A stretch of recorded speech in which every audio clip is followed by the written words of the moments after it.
কত বিচার করতো আমার কে পেয়ারা চুরি করে খাইছো? চুরি করে পেয়ারা খায়। তুমি চুরি করে পেয়ারা খাইছো? আল্লাহ কি কও, রাতের বেলায় কি করছে জানো, যদি চাইছি যে ভালোভাবে যদি না দিছে না, হুম বান্ধবী 2-3টা মিলে আমার আব্বা আবার যে হলটে মাছ মারে না, হুম এই টর্চ লাইট গুলো চার্জ দিত, তো ওগুলা নিয়ে যেতাম। তখন সব গ্রামের মানুষ তো মনে করো সন্ধ্যাবেলায় মানে 8টা-9টার মধ্যে ঘুমাইয়া যায়, হুম। আমরা আবার সব টিকা জাগনা থাকতাম। কয়টা টিম বানাইছিলাম আমার ওরে একটা টিম। বাবা। ওই দুই বান্ধবী নিচে দাঁড়ায় থাকতো, আমি গাছে উঠতাম ব্যাগ নিয়ে, হুম। সবগুলা মুটকে মুটকে পাইরে আইনা খাটের নিচে থুয়ে দিতাম, যখন মন চাইছে দুই খাই। ওরে বাবা। আমি তো আমরা কত চুরি করে খাইছি।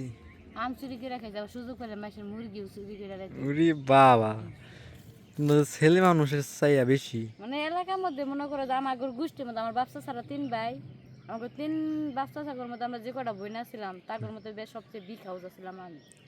হুম। আমার বাবা অনেক কথা শুনছে আমার এনে, অনেক মানুষের অনেক কথাই শুনছে।